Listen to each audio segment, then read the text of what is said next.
Welcome to Nineworks TV and what is a very special double header looking at the evolution of the air-cooled Porsche 911 Turbo. In part one, we studied the 930 era, that's the air-cooled turbo from 1974 to 1989. In part two, today, we're going to be studying the explosive end of the air-cooled generation with the 964 and 993 cars.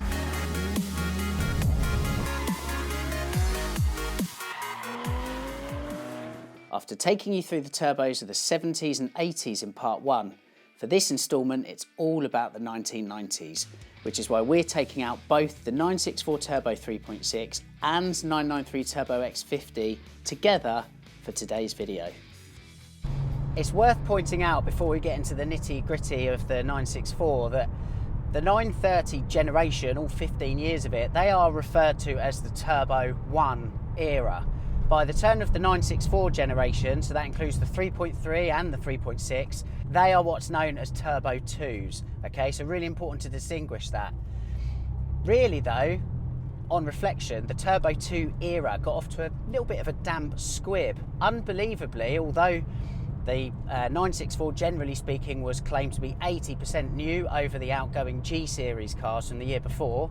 When the 911 Turbo was introduced at 1991, so 2 years after 964 production began, the engine in that was the same 3.3 litre car as that found in the 930. And the reason is, and I'll leave a link here to a video so you can check it out, is Porsche at the time had put a lot of resource into its 965, a car that was meant to be a replacement of the 930 Turbo and a car that would sit underneath the 959. That 965 program was canned, okay? And it's really, really, really important to stress this, that those who call the 964 Turbo the 965 are wrong.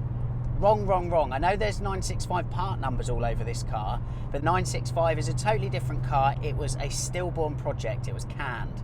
Anyway, as I say, the 3.3 litre 964 carried over the 930's engine. That had a couple of tweaks that ensured power was increased to 320 horsepower.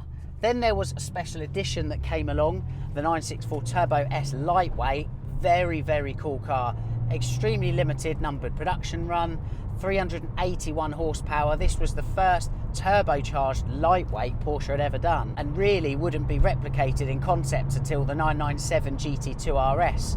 Nearly 30 years later. I think there was 81 of those cars made, by the way. That had the 3.3 litre engine. It wasn't until the final year of production that the company gave us this, the proper 964 Turbo, the 3.6 litre car. Made for only one production year, so the 1993 model year. There were around 1,450-ish, I think it's 1,436 to be precise, 964 Turbo 3.6s in the world, so it's a fairly rare beast. They're all coupe, by the way. It utilised the 3.6 litre engine that had proven itself so reliable in the 3.6 litre Carrera derivatives, although that 3.6 litre engine was optimised for turbo use, including new crank pistons and cylinder liners. A larger turbo, a single intercooled, this car putting out though 360 horsepower and 520 newton meters of torque. The T-tray wing on the back stayed, but the defining feature of this car externally has to be those gorgeous, gorgeous Speedline split rim wheels, taken directly from motorsport and housing those beautiful big red brakes. It's the last of the proper classic 911 turbos with the upright fenders or gun barrel fenders. I'm sat really low down, which is nice. The steering wheel's ahead of me. It's a far cry from the 933 where the steering wheel's really above you. The massive airbag steering wheel, it's not the greatest looking thing. I have to say this car only done 68,000 miles at the time of filming. I mean, it looks brand new inside. Build quality is exceptional. Staying with the motorsport theme, the Turbo 3.6 had a 20mm drop in ride height over the 3.3 and the suspension was stiffened as well. The spring rate was increased by 12%. You definitely notice the increase in chassis stiffness over the 930. This whole car really does feel a lot more taut.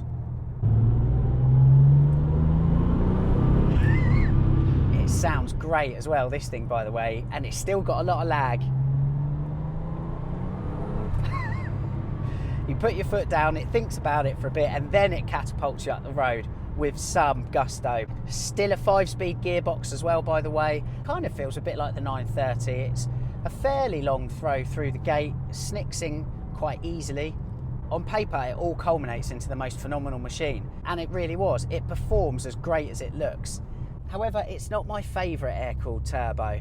It's a little bit of a halfway house, I feel. I prefer the 993, and I'm going to say why later on. By this stage, the 911 turbo, even by today's standards, feels incredibly fast, if not particularly civilised still. That will come in the next generation, the third generation of air-cooled 911 turbo, and we better check it out.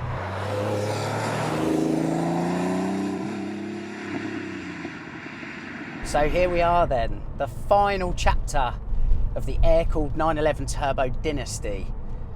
The third chapter of the Porsche 911 turbo was, to my mind, one of the greatest.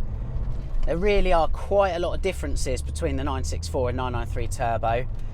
And whereas, say, for example, the 930 period was all about kind of gradual technological evolution, the jump or period from 964 to 993 really was a technological revolution. For the first time, the Porsche 911 turbo would utilise twin turbocharging rather than that single blower on the 964. Porsche twinning two new turbos, K16s, with a new Motronic 5.2 ECU system and a revised compression ratio as well, giving the 993 turbo 408 horsepower. If you wanted the optional X50 performance pack, by the way, which is very desirable on 993 turbos, may I add, that would boost power up to 430 horsepower. And for 1998 model year, the last of the air-cooled era, that X50 power kit would give you 450 horsepower.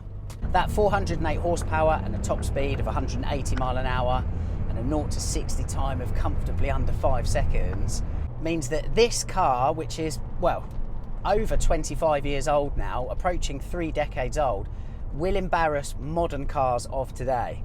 It's not really something the other air-cooled 911 turbos can lay particular claim to.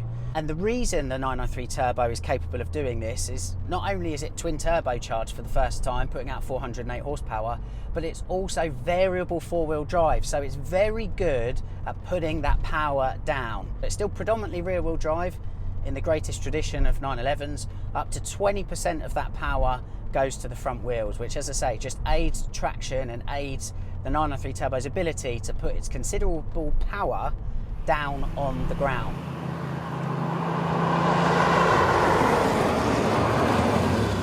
So we've got a revised twin turbo system. We've got active all-wheel drive for the first time on a 911 turbo, and it's a system which principally is still used on 911 turbos today. We've got a G64 gearbox, that's G for Getrag, who make the gearbox, has slightly longer ratios and is reinforced as well to take the power and torque that this thing has. And what you've forgotten to say there, Mr. Sibley, is the 911 turbo is now 6-speed for the first time. And on top of all that performance, the 993 turbo rides unbelievably well. And the chief reason is it's got McPherson struts on the front, and on the back it has Porsche's multi-link rear system, which was introduced for the 993 generation and just gives that whole generation, to be fair, just a little bit more comfort and compliancy when you need it. It's a little bit more predictable than the 964 and anything before it.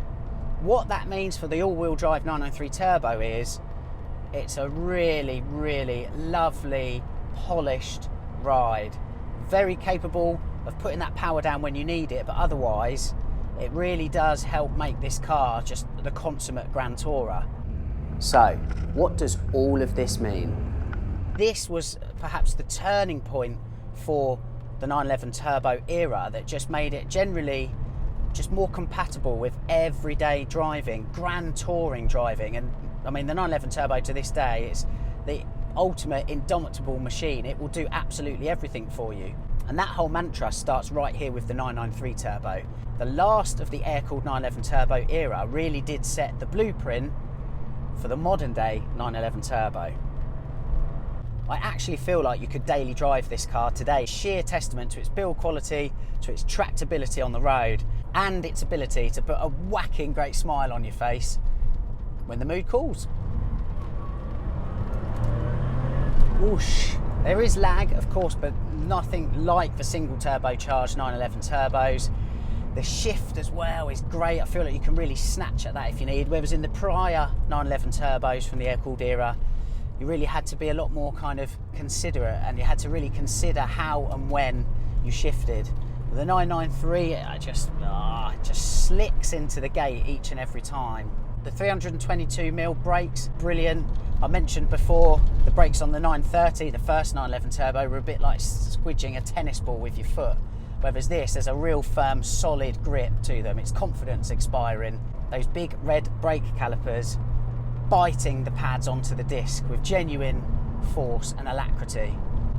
I mean, its performance is breathtaking. It's pretty effortless to drive, and whilst the counter argument to that is, well, perhaps the 911 turbo experience has been diluted slightly, but I don't think that's fair. What I actually think this 993 does is excel in its all-round practicality and performance. And there we have it. That is your synopsis of the entirety of the air-cooled 911 generation.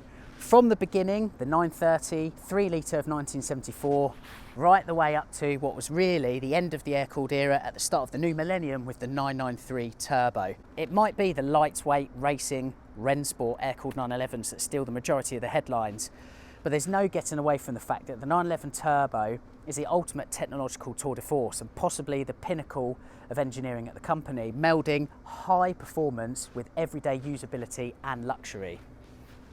All of these cars are icons from their respective generations. Just don't ask me to pick a favourite.